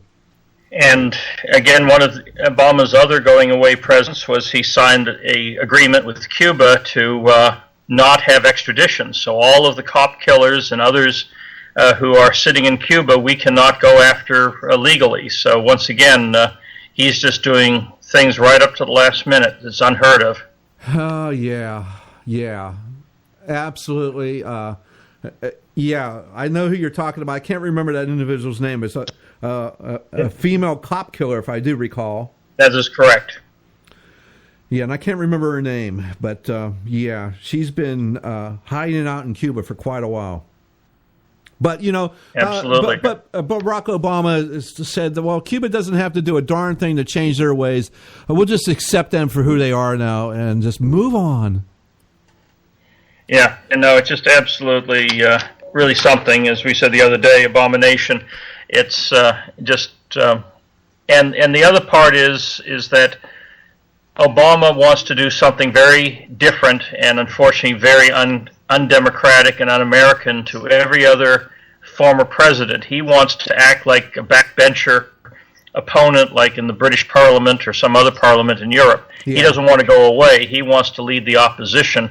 He's not going to, put up houses like Carter or paint like George W. Or he's going to want to be out there. He doesn't want to leave the stage at all. Yeah, exactly. Well, and fortunately, we have a constitutional amendment that says you can only serve 2 terms as president, because this guy would definitely go for as long as he possibly could. Definitely, unbelievable. And then let's not forget the Bradley Manning commutation. Oh yes. And notice I said Bradley Manning and not the name he wants to be called by, because I'm pretty sure those chromosomes are still in place. Well, the other part is this whole contradiction that the liberals are sitting there maybe because Manning is transgendered. They want this person released. I'm sure this person will have a book deal and probably a made-for-TV movie one day. And yet, look at all the things they're trying to do to say, how dare we learn about the DNC emails, or how dare we learn about the Podesta emails. But the Manning emails got people killed. I mean, there were mass slaughters of people who were cooperating or collaborating with us in Afghanistan and other parts of that region. And so this person caused deaths. Yes. And they're going to let this person out. Yeah, but Mr. Obama, former president-to-be Obama, said, well, he paid a price. That was 7 long, hard years for him. I mean, for crying out loud, he can go to bed at night knowing that he did what he thought was right. And also, it's been done many times when you have high-profile prisoners. If they do make money off of a big book deal or movie deal or interview with Vanity Fair or whoever, the money goes into a victim's account to take care and support the people who suffered because of their actions. Uh-huh. And so to commute a sentence of a person that we know is directly linked to people dying and not linking future revenue to victim support, I mean, that the commutation alone is terrible, but to not add any kind of provisos shows, again, just a total callous disregard for the law and for American interests in general. Yeah, speaking of the future, now, again, and you kind of hit upon this with, the secrets that he let out that caused the deaths of people. These people were helping the United States interests, and now who's going to be willing to do that, knowing that our government if you try to help our government against the people that wish to do you harm, these people are not going to want to do it. They're not going to freely step up and want to do this kind of thing, i.e. Anybody in Iran or Iraq or any else in the world for that matter. Look, let's face it, Russia's never been our friend, but, who wants to go against Vladimir Putin knowing that, the United States might just do a 180 on you and expose you for helping them, and then all of a sudden you're just not frozen in Siberia, but you're underneath Siberia in some foundation of a nuclear plant. Exactly. And then the other piece of that coin is for people, because some people are saying, well, he was a whistleblower. Well, no. He was an espionage agent. Yes. And so, I mean, if there was some things that he was concerned about, then that would be something he could have gone through the whistleblower route. No, he did espionage. And so in the past, people like that would be shot. They'd be killed. They'd be executed. And so this is another signal we're sending out saying, well, you can conduct espionage that fundamentally damages America in the world, and the best in 7 years, no big deal. I mean, you basically that's like a rap on the fingers. Well, you even have Democrats up on the Senate right now wanting to commute post-mortem the Rosenbergs, and so you've got this whole different compound thing of if we can screw America, if we can help our enemies, let's help them get off. If you expose the Democrats, we want to go after you. This is crazy talk that he did this stuff. I mean, Manning downloaded 400,000 classified documents from the Iraq War and some 91,000 files on Afghanistan, which put, 250,000 U.S. diplomatic cables and stuff out there, and he put it on an SD card and then sold it, quote unquote, to WikiLeaks. And then Obama said, well, I haven't really thought about WikiLeaks. Really? That's all you've been complaining about since Hillary Clinton lost an election. Exactly. And again, when you think of that, those numbers are staggering. When other people have been again, like the Rosenbergs were killed for less. Yes. I mean, they only released gave over about maybe 100 pages of documents dealing with our nuclear secrets way back when. And so the vast scope of this and the repercussions that, as we've talked about, not only are still happening, they'll be happening into the future. And this person's getting off, plus he gets a sex change on the federal dollar, because by not commuting him until May, means our federal government will pay, or our tax dollars will pay for his final surgeries. It's just unbelievable, but I do believe it. I can just understand. And just on a little personal note here, the fact that Bradley Manning did this on an SD card, I can remember as I have to work on government computer networks. Immediately, for a long time, there were issues with the network, and also there's no any kind of USB devices that go on anywhere near a government network because of the threat that you could take this material and it will leave the government's hands. Oh yes, and there are places, even in the U.S. Capitol, where you leave your phone and any other electronic device outside the room. Oh, absolutely, absolutely. These are the ways you operate in order to be fully secure. Absolutely, yes. You cannot take a cell phone, anything, even any kind of Bluetooth device that might have a camera on it, microphones, right, etc. Even if you can disable the camera and the microphone, it's still not allowed inside the sensitive area. But these are things that I don't think former Secretary of State and wannabe presidential candidate Hillary Clinton ever learned. Well, that's the thing, is that we could revisit all of her sordid details, but her disingenuousness knew no bounds and still knows no bounds. And I remember when she was saying, well, I didn't realize this is the kind of stuff you do when you go overseas. Well, back in 2012, I led a scholar delegation through China, and we were telling everybody, because these were scholars from all over the world, that you put your phone on airplane mode, you make sure that there's nothing in your laptop, iPad, or phone before you get into the country, because anything that's on that will be in the hands of China before you leave. Yep, absolutely. And so this is standard briefing, even among NGOs for academics.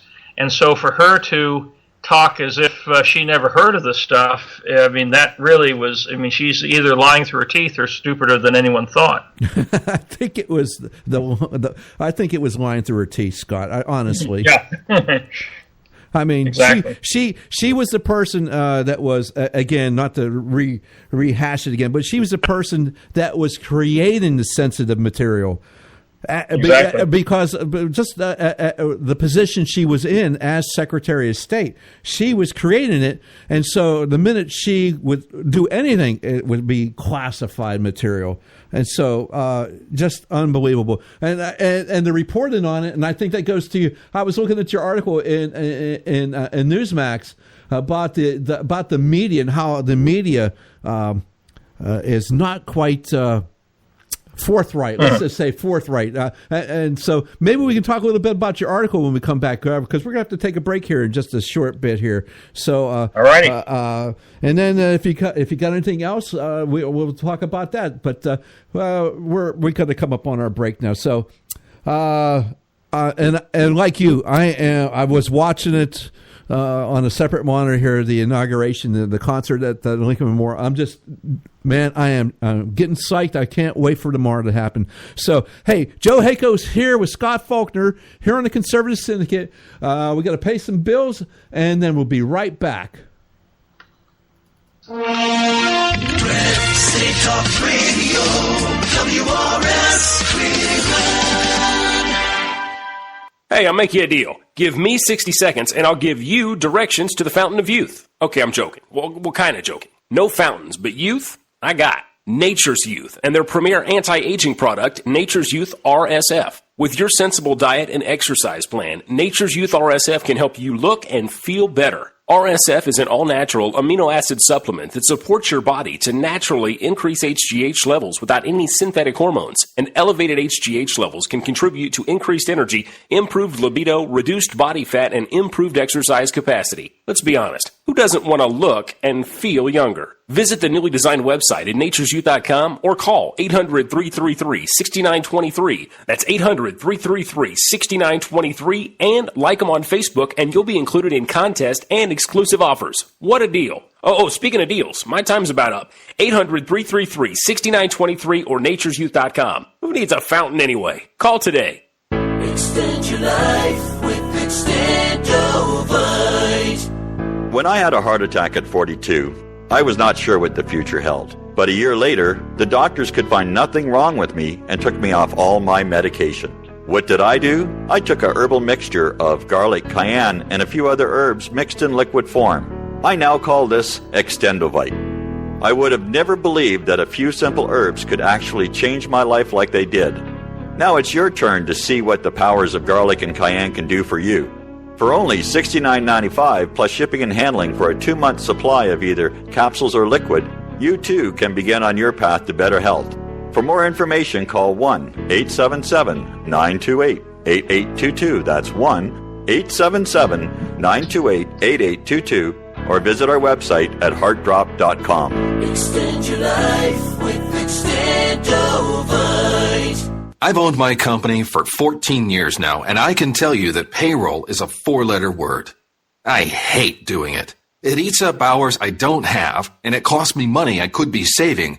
But my accountant's too expensive, and I'm not sure who to call. But I know I need help. We're Paychex, and we take all the hassles out of small business payroll. We save you time and money. It's easy. Call, fax, or give us your payroll information securely online, and we take care of the rest. We calculate the correct taxes, manage payments and direct deposits. We even send out your checks. Payroll doesn't need to be a 4-letter word anymore. We're so sure that we can save you time and money that we'll give you a month's payroll free, just for calling 877-663-3830. Get 1 month's payroll for free. Call Paychex right now. 877-663-3830. That's 877-663-3830. Hey, I don't back anybody unless I believe in them. And I do believe in the value of investing in gold and silver. And the company I trust to buy my gold and silver from is Swiss America. I've been working with them for nearly a decade. I trust them, and you can too. Swiss America will help you sort through and find the best options available when you're considering investing in gold and silver coins. Listen, for over 30 years, Swiss America has been offering Americans what they want in their investments: safety, liquidity, quality, reliability, and a potential profit. Gold and silver have a place in every investor's portfolio. So, why not let Swiss America help you diversify your investment portfolio now? Call now for free information.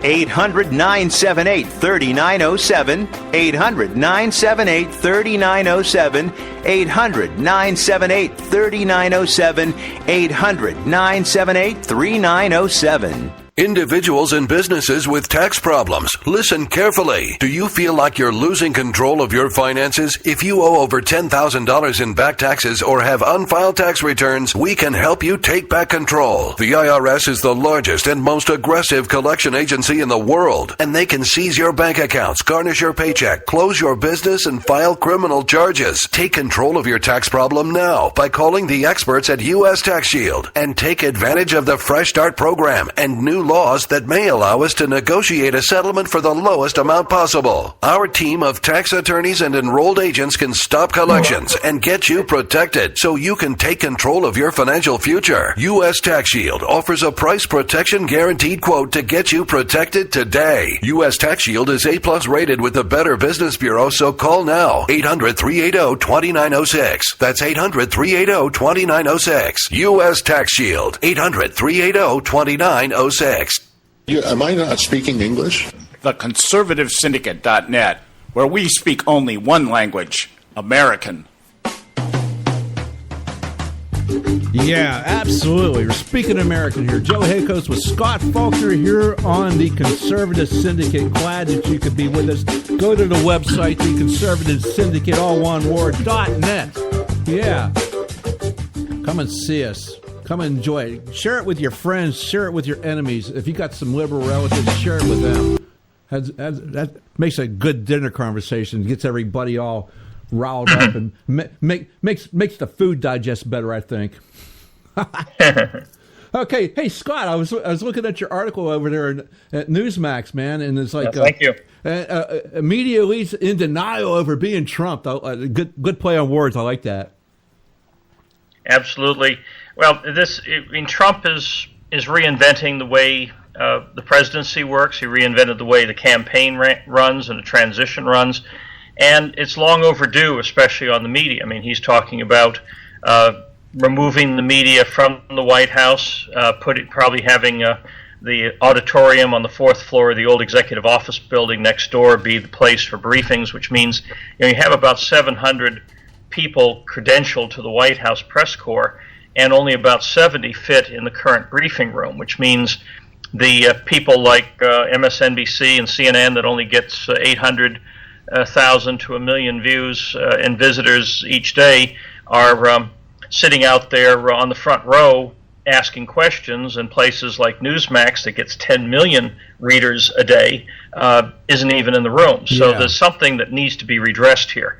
And the fact that there's also a total left-wing bias in the media, except for a few isolated pockets, is another reason why America is not being well served with the current arrangements.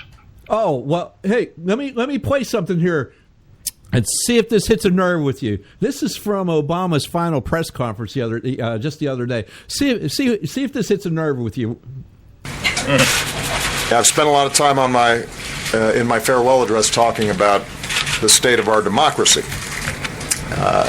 It goes without saying that essential to that is a free press. That is part of how this place, this country, this grand experiment in self-government has to work. It doesn't work if we don't have a well-informed citizenry, and you are the conduit through which they receive the information about what's taking place in the halls of power. So America needs you, and our democracy needs you. So, if I had anything in my mouth at that time, I'd probably spit it out.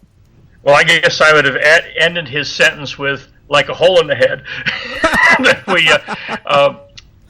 The media has been a disaster for years. As my article says, that you had some of the old patriotic, more middle-of-the-road media barons back in the 40s and 50s who rallied us against the Nazis and then rallied us against the communists. They began to retire off, die off, sell off, and all of a sudden in the 60s you started to having this real dramatic shift to the left, first around Kennedy, then around Johnson, then against the war in Vietnam, into the 70s against Watergate. And so you had groups like Accuracy in Media that started up in 1969 already calling out the liberal media, but this was the pre-internet world, and so unless you were reading National Review or Human Events, you had no idea how bad it was. And then thankfully in 1980 you had Arnaud de Botchgrove and Robert Moss, who were two of the leading international editors of Newsweek and Time at the time, who wrote this book called The Spike, talking about not only out-and-out blatant Soviet and Cuban intelligence influence on American media, but the whole concept of it isn't just what they cover and how they cover it, but the things that they don't cover. Thus the name The Spike. And we see that to this day, that the cone of silence they put around the Islamic threat, the cone of silence they put around how dangerous Black Lives Matter and other radical groups in the United States, the cone of silence they put around anyone who does a terrorist act, and they withhold the name, the photo. They're even them screaming Ali Akbar for sometimes days in order to keep America in the dark. Yeah, well, I think we saw that with, The Journalist. Yes, where they would all collude together, and this is what we're going to say. This is how we're going to say it, and this is the story that we're going to tell, whether it's factual or not. But we're all going to do it, and we're all going to sing from the same sheet of music, and it's ridiculous. Well, the other part is that for all Obama's rhetoric about free and open press, it was Obama who tried to bring back the Fairness Doctrine. Yes, and which is one of the greatest misnamed policies in American history, because fairness meant that if you had a Rush Limbaugh on for 2 hours on an afternoon, you'd have to have 2 hours for an equally left-wing person. And of course, there aren't that many left-wing people out there that are willing to go on the air, and certainly can't command an audience. And so, bingo. Until the Fairness Doctrine was tossed out at the end of the Reagan administration, 1987, conservative media was kind of bottled up, and that was one of the great liberation moments. And I mean, Limbaugh started up the next year, and then all the other talk radio shows began, and then, of course, the internet came in the mid-'90s and opened up a whole nother world with people like Drudge and Breitbart and all the rest. So Americans can now get their news unadulterated instead of being totally lashed down to the three major broadcast networks and a few of the cable networks that are mostly populated with Democrat operatives masquerading as journalists. Yeah, that's what I enjoyed most about the article, was your little stroll through history lane here about how this all came to be. Because I remember the Fairness Doctrine, and then Obama, and if people recall, his takeover of the FCC. Oh yes, and I think we're talking specifically about that. And, absolutely. So hopefully that'd be one of the things that Mr. Trump takes care of once he enters office. Oh sure. Well, thankfully there are 2 vacancies right now. In fact, there's a third one because the Wheeler, who's been a long-time left-wing Democrat and one of the main proponents of bringing back the Fairness Doctrine, announced his resignation as of noon tomorrow. And so that gives Trump, of the 5 commissioners, he has 3 slots to fill. And so we have 2 Republicans on there right now, one of whom who might become chairman, a guy named Pai, has been a real real hero trying to stop the fairness doctrine. Absolutely, Ajit Pai. Yes, Ajit Pai. That would be awesome if he could do that, because then we could see some rollback on it, and actually we could see some actual, no kidding, free market happen to the internet. Right now, the government is threatening that whole thing, and I don't understand why they insist on treating the internet as a public utility, because all that is a government monopoly.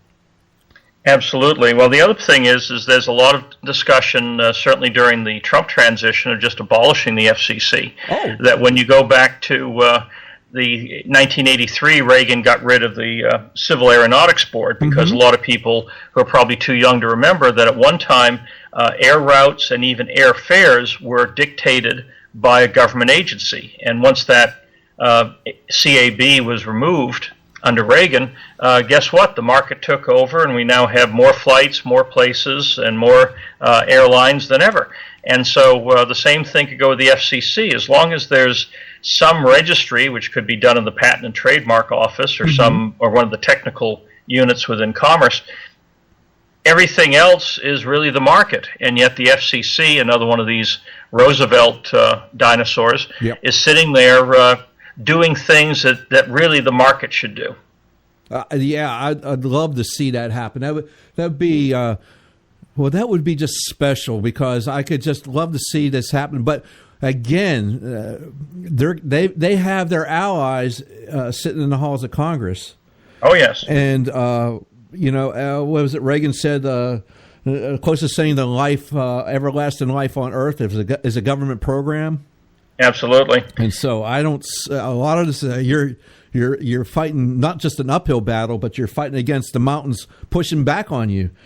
Oh yeah. So, well, again, this is why Trump has been so brilliant in winning the nomination, winning the election, and now reinventing the presidency. Is that he's got 50 million Facebook and Twitter followers, and so when all these, especially the filters like Chris Matthews, George Stephanopoulos, all these Democrat hacks who try to say that they're journalists, say, well, he should talk through us. We should be getting the briefings and then report to America what's going on. Wow. 140 characters, Trump can tell the world, 50 million people plus, instantaneously what he's up to, when only 8 million people on a good night watch CBS News. Yeah, and what makes them so special anyway, when they're going to put their spin on it, and they're going to put their spin on it. I mean, we know they've colluded together with the Democrat Party throughout the last campaign. I mean, it's ridiculous. So why should we allow that to happen? Again, Trump is ahead of the curve on that. And, Obama used Facebook in his first bid like nobody else saw that before. So, I think part of the problem with them is Trump used it and used it better, and so they're upset with that. Well, again, there's a woven throughout the entire liberal establishment is a sense of entitlement, that it was their turn to have a woman in the White House, no matter which woman it was. The fact that she was completely corrupt and completely incompetent was, they were just trying to play the identity politics. And so that sense of entitlement, which weaves through all of Washington as well, needs to go away. I mean, Americans are entitled to their freedom. They're entitled to their to the money they make every day and through blood, sweat, and tears. Washington is not entitled to anything, and the liberal media and the liberal establishment is not entitled to anything. But that's you still have these people going through the stages of grief, and most of them are still in denial. Yes. And a lot of them have shifted to anger now, but most of them are still in denial. Yeah, absolutely in denial. Hey, Scott, we got to take a real short break here, so and then we'll be wrapping up the show. So just give us a minute here, and we'll be coming right back. So, super. All right. So Joe Hakos with Scott Faulkner here on the Conservative Syndicate. We'll be right back after this short break. There is an old saying, children should be seen but not heard. At no time is this more apparent than when politicians speak. TheConservativeSyndicate.net, the adult in the room. Hey folks, if you're like me, you don't place a whole lot of trust in today's media for the real truth and facts regarding the volatile world of finance and politics. When I want the real scoop on money, I go to the most trusted source I know, my good friend and colleague, Bob Cardoso. Bob is a noted expert with a PhD in international finance who airs his nationally known, globally syndicated show, Robert Cardoso Live Daily, Monday through Friday, 3 to 5 p.m. Pacific Time. With Bob, you get the right information at the right time from someone who knows his business and can help you make the right decisions concerning yours. Again, Bob airs daily, Monday through Friday, 3 to 5 p.m. Pacific Time. Visit his website at robertcardosolive.com for information regarding stations and topics. That's robertcardosolive.com. Check Bob out. You'll be glad you did.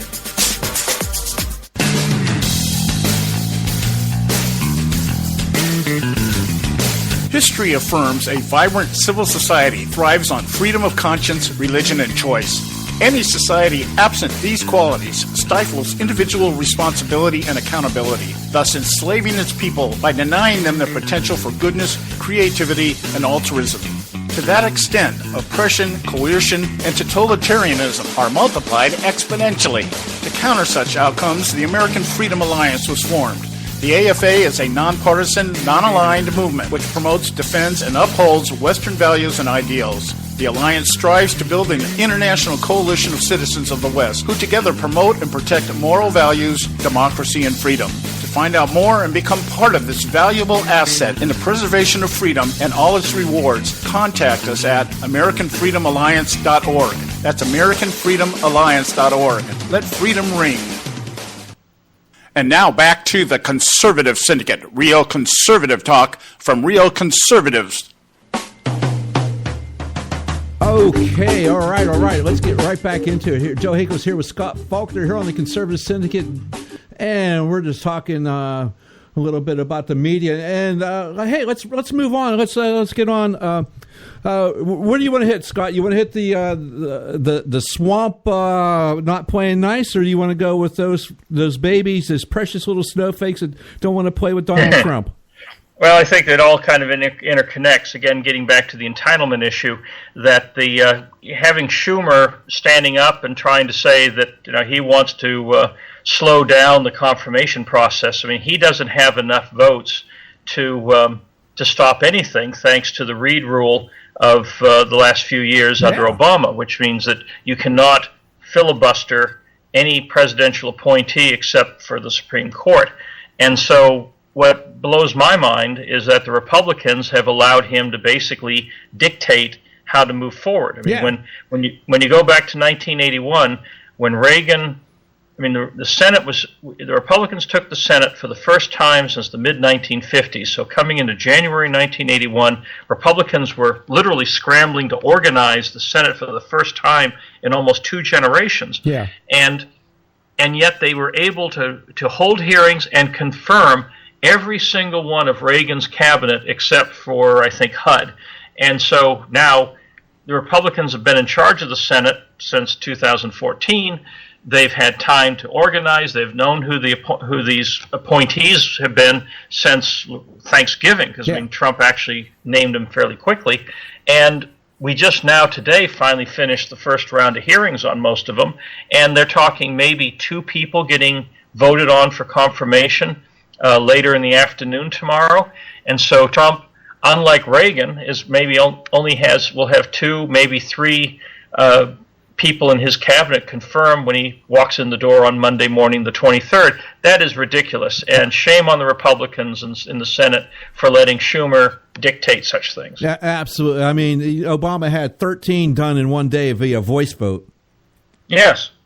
So, absolutely. So it's not that it can't be done. It's just so difficult. It just proves my point that the swamp is very deep and very stinky, and shame on these guys, these Republicans, to not figure this out. They're going to find out really quick. As we said in the first segment, the first hour of the show, we need everybody to continue to hold these guys' feet to the fire. Just because Trump won an election doesn't mean the battle's over. It's just begun. I mean, it's like literally we've landed at Normandy, and we have a long way to go to win the war. Yeah, absolutely. I mean, because these folks, It's about power. I get it. They don't want to give it up. Their little plans, their little gig is being threatened. But they work for us, the American people, and it's time to put an end to this silliness. This is just absolutely silly. Unbelievable that this is going on from Republicans. Democrats, I can understand, but the Republicans, no. Yeah, it shows again that Trump ran against the establishment across the entire ideological spectrum in Washington, and unfortunately, it's showing itself in these confirmation battles. It's an ugly thing too, the 60 plus snowflakes that don't want to play. It's just like, really? What would if she was on the other foot? We'd know exactly how that would be rolling. That would be front page news about how racist Republicans are. Every 4 years, whether it's family issues, illnesses, there's 2 or 3 members of Congress who don't show up at the inaugural, but for personal reasons. This is the first organized boycott, literally since Lincoln's inaugural in 1861. Think about that. Yeah, exactly. 1861, 1864. And who were those? Oh, yeah, that's right. Those were Democrats. They were Democrats. Yeah. Yes. Yep. Absolutely. They were Democrats then, and so they haven't learned anything in 100-some years. No, it's pretty sad, and hopefully, since they say he's not legitimate or the inaugural is not legitimate, hopefully somebody in the protocol office in the White House will say, well, then that means the congressional barbecue in June is, you're disinvited since you probably don't think that's legitimate.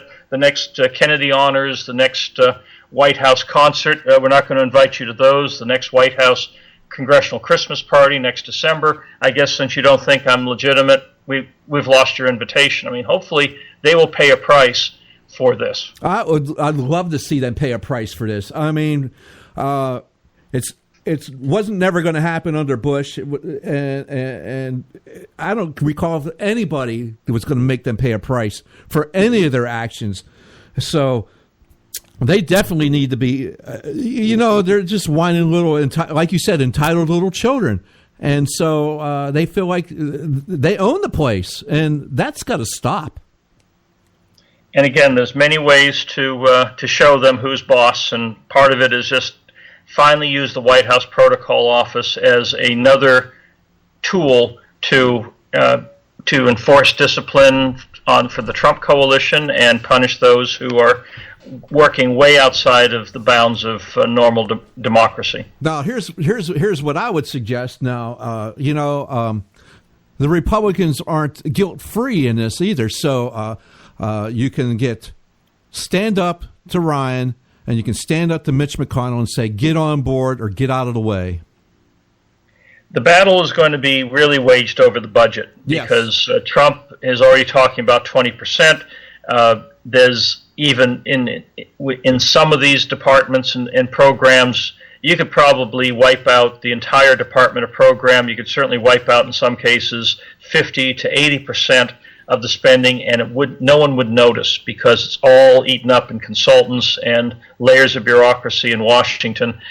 And I think that Trump's got the team to go in there and do that kind of surgical strike. But if Congress says, oh my goodness, we can't cut this, it's our turf, it's our friend, it's our sacred cow, then we're going to have some we're going to have some come to Jesus moments here. Yeah. Speaking of coming to Jesus, so Scott, what you going to be doing tomorrow? I'm going to be enjoying the inaugural from my home in Harpers Ferry, and then over the weekend I have a lot of friends who have come in from all over the country to be with Trump, and starting tomorrow night on through Sunday, I've got a whole bunch of private parties with a lot of good friends, many of whom go back to the Reagan years with me. Oh, good, man. I like I said, I'm feeling it here.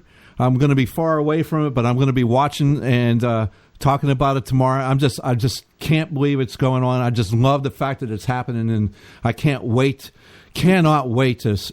for 11 o'clock my time tomorrow. That's just going to be... well, hopefully, whether it's over the weekend or first thing on Saturday morning, I just am hoping that we are going to see Trump in front of a camera and a desk and a big stack of papers, and he's just going to start erasing the Obama administration one signature at a time to remove as many of these executive orders as fast as his hand can sign. Oh, yeah, or maybe we can bring out that famous auto pen and let it do its thing. Yeah, I mean, just sort of do a little tote board. Maybe they can do something like, you do on Powerball numbers or whatever. Just just have a tote board. Every time he signs something, another thing pops up with the executive order number 345A. And it just, poof, gone. And just do something interesting, like maybe Candy Crush or whatever. Yeah, and all of a sudden, yeah, exactly. And all of a sudden, you'll see some dollars floating back into this treasury because you no longer need that. And into the economy. Yes, I love that. Yeah, let's hope so. From your lips to God's ears, brother. Hey, Scott, we're coming up on the end of the show, man. So I do appreciate you being here today. It's very special, especially this episode, because the new era is dawning, and anyone who watched any of the today, especially the wreath at Arlington Cemetery, and that final scene of the Trump family in front of Lincoln with the fireworks going off. Yes. And of course, for those of us who are old Reaganites, Lee Greenwood singing "Proud to Be an American." I mean, my wife and I teared up the moment the first strains of that came through. So, yeah, this is a very special time for hopefully all Americans, but certainly for those of us who've suffered not just the last 8 years, but under quite a few other regimes since Reagan. Yes, amen, brother. So, hey, we'll be looking forward to talking to you soon, brother. You be safe. You too. All right, man. Hey, that's it, folks. We got to wrap up the show here. So, again, we will be on tomorrow. It's Inauguration Day, and a new era has arrived in America. So, God love you. Keep listening to us and check out the conservativesyndicate.net. We'll talk to you later.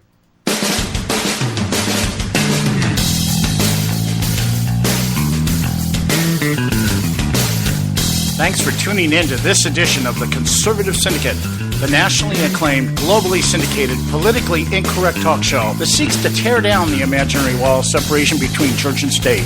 We want to make you aware you can find and access all our show archives at our website, theconservativesyndicate.net, as well as our broadcast stations and times. That's theconservativesyndicate.net. We so appreciate you taking the time to tune in, and we so look forward to continuing to bring you the best in uncompromised talk radio available on the net today. And remember, folks, it doesn't matter how many times you get knocked down in life, it only matters how many times you get up. I'm John Matthews, along with Joe Hayko, signing off until next time right here at the Conservative Syndicate. God bless you, and may God continue to bless America.